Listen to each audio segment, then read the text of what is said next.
Leitura comentada do livro Um Curso em Milagres, comigo, Luciana. Capítulo 24. A meta do especialismo. Seção 5. O Cristo em ti. O Cristo em você é muito sereno. Ele olha para o que ele ama e o conhece como a si mesmo. E assim, ele se regozija com o que vê, porque sabe que tudo o que vê é um com ele e com o seu Pai. O especialismo também se alegra com o que vê, embora não seja verdadeiro.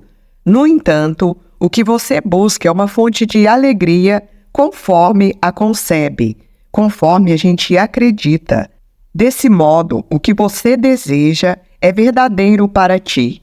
Também não é possível que deseje alguma coisa e te falte fé para que assim seja. Desejar algo faz com que isso seja real, assim como a vontade certamente cria.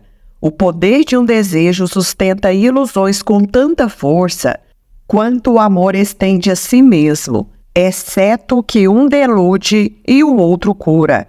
Retomando esse entendimento, ele trouxe que não é possível que a gente deseje alguma coisa e que nos falte fé para que essa coisa se manifeste, porque querer é poder, automaticamente nós estamos criando, porque a mente cria o tempo todo, e desejar algo faz com que isso seja real. Foi a frase que ele continuou aqui, assim como a vontade certamente cria. Dessa forma, o desejo, quando impregnado com qualquer tipo de emoção ou sentimento, ele vai criar ou atrair alguma coisa que a gente quer muito. Mas é interessante observar que ele nos trouxe também que o poder de um desejo sustenta ilusões, vai criar e atrair ilusões, porque o poder do desejo é delusório, mas a força, o poder do amor, ele estende a si mesmo. Então o amor realmente cura. Estender o amor é literalmente curar. Não existe nenhum sonho de especialismo, por mais oculto ou disfarçado em forma, por mais belo que possa parecer, por mais que ofereça delicadamente a esperança da paz e o escape da dor, no qual você não sofra a sua condenação. Em outras palavras, não existe nada no especialismo que o especialismo atraia que não atraia junto algum tipo de sofrimento. Nos sonhos, efeito e causa são permutáveis, ou seja, se confundem, trocam de lugar o tempo todo. Pois aqui, aquele que faz o sonho acredita que o que fez está acontecendo com ele. Que incrível, né? Reforçando aqui que a gente vive tudo aquilo que a gente acredita. Ele não reconhece que puxou um fio daqui, uma sobra de lá e teceu um retrato a partir do nada, pois as partes não se adequam umas às outras, e o todo em nada contribui às partes para lhes dar significado. Então a gente pega partes de ilusões, de contextos isolados, e a gente tenta encaixar umas peças às outras, umas partes às outras. Mas o todo, que é o efeito dessa causa, dessa junção de partes, ele não contribui em nada para dar significado a coisa alguma, porque são formas ilusórias criadas a partir da mente, que está desconectada da sua própria essência. De onde mais poderia surgir a tua paz, senão do perdão? Olha que interessante, o poder do perdão novamente. Qual outro caminho além do perdão? Ele deixa claro aqui também que não existe uma outra forma. O perdão, gente, é a chave para a cura de todos os males. Inclusive, esse é o título do livro do Dr. Gerald Jampolsky, que eu já trouxe aqui também essa abordagem do livro dele. Então, o perdão cura tudo. E a gente está aqui para aprender a perdoar, se perdoar, perdoar o outro, perdoar o mundo, perdoar as ilusões, perdoar os enganos, perdoar tudo. O Cristo em você só olha para a verdade e não vê nenhuma condenação que possa necessitar de perdão. Ele está trazendo isso porque o perdão só tem valor aqui na nossa experiência humana. E continua, o Cristo está em paz porque não vê o pecado. Se você se identifica com o Cristo, o que terá ele que você não tenha? É uma pergunta. Olha só, quando a gente reconhece o Cristo em nós mesmos tudo mais nos será dado em acréscimo. Que legal, né? Ele é os teus olhos, os teus ouvidos, as tuas mãos, os teus pés. Como são gentis as cenas que ele vê e os sons que ele ouve. E como é bela a sua mão que segura a mão do seu irmão, e como ele caminha com amor ao teu lado, mostrando-lhe o que pode ser visto e ouvido, e onde não há nada a ser visto e nenhum som a ser ouvido. Que bonita essa interpretação do Cristo em nós, agindo em nós e através de nós, nos guiando, nos mostrando as ilusões, nos mostrando aquilo que verdadeiramente é real, separando, fazendo essa condução divina. Que bonito. Por outro lado, ele traz aqui, mas deixa que o seu especialismo dirija o seu caminho e você seguirá. E ambos caminharão em perigo na floresta escura dos que não veem, sem iluminação, a não ser os diminutos vislumbres passageiros dos vagalumes do pecado que cintilam por um instante para logo se apagarem, cada um com a intenção de conduzir o outro a um precipício inominável e de lá lançá-lo para baixo. Pois o que pode deleitar o especialismo senão matar? É uma pergunta. O que pode satisfazer o especialismo senão a morte? E o que busca o especialismo além de ver a morte? Aonde ele te conduz, senão a destruição?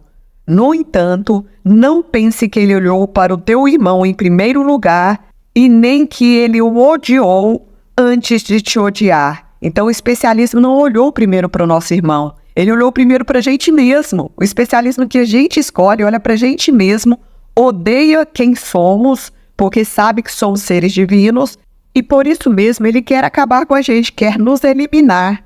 O pecado que os seus olhos contemplam nele e amam contemplar, o especialismo viu em você e ainda olha para isso com alegria. Entretanto, como pode existir alegria em olhar para a decadência e a loucura e acreditar que essa coisa que se arrasta, com a carne já a se desprender dos ossos e com buracos cegos no lugar dos olhos, é como você é? Olha que interessante essa pergunta. Está perguntando aqui como pode existir alegria em olhar para a decadência e a loucura aqui, no caso aqui está descrevendo o corpo físico, percebam isso, e acreditar que essa coisa que se arrasta, com a carne já se desprendendo dos ossos e com buracos cegos no lugar dos olhos, possa ser a gente. Por quê? Porque o corpo físico está caminhando a cada dia para o fim. E os buracos cegos no lugar dos olhos é porque a gente não está vendo a verdadeira realidade. Nós olhamos a partir desse olho físico, mas que não vê nada, somente vê as ilusões. Mas fica claro também que o corpo físico não é quem a gente pensa que é. Regozija-te por não ter olhos para ver, ouvidos para escutar, nem mãos para segurar e nem pés para guiar. Que incrível! Ele pede aqui que a gente se alegre por não ser realmente o corpo físico. E fica contente, porque só Cristo pode te emprestar os seus, no caso aqui, os olhos, ouvidos, as mãos e os pés, enquanto você tem essa necessidade. Eles são ilusões também, assim como os teus. E, no entanto, porque servem a um propósito diferente, a força do seu propósito lhes é dada. E a luz é dada a tudo que vem, ouvem, seguram e conduzem, para que possa conduzir assim como foi conduzido. Então, quando a gente escolhe caminhar com o Cristo em nós, agindo através desse olhar crístico, dos ouvidos, das mãos e dos pés do próprio Cristo, aí sim, por mais que sejam ilusões também, eles vão nos conduzir para realizarmos os propósitos mais elevados, os propósitos designados pelo próprio Cristo. O Cristo em ti é muito sereno. Ele sabe aonde você está indo e te conduz até lá com gentileza e muitas bênçãos por todo o caminho. O seu amor por Deus, o amor de Cristo por Deus, substitui todo o medo que você pensava ter visto dentro de ti mesmo. A sua santidade te mostra o próprio Cristo naquele cuja mão você segura e a quem te conduz até ele. E o que vê é como tu mesmo. Vejam que interessante que trouxe aqui. A sua santidade, ou seja, a nossa santidade, nos mostra o próprio Cristo em nós, naquele cuja mão você segura, ou seja, no outro, porque o Cristo está em cada um de nós, e a quem te conduz até Cristo, porque quando eu reconheço a santidade em mim, no outro, nós estamos nos direcionando para a consciência crística que já habita cada um de nós.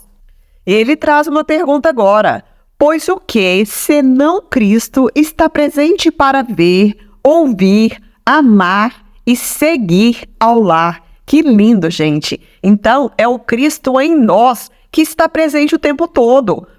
Ele olhou para você em primeiro lugar, mas reconheceu que não estava completo. Olha que bonito isso. Então, o Cristo, ele espera que a gente viva todas as experiências que a gente precisa, até que a gente reconheça que já somos seres completos e que o Cristo está manifestado em cada um de nós. E assim, buscou a sua completeza em cada coisa viva que ele contempla e ama, e ainda a busca para que cada uma possa te oferecer o amor de Deus.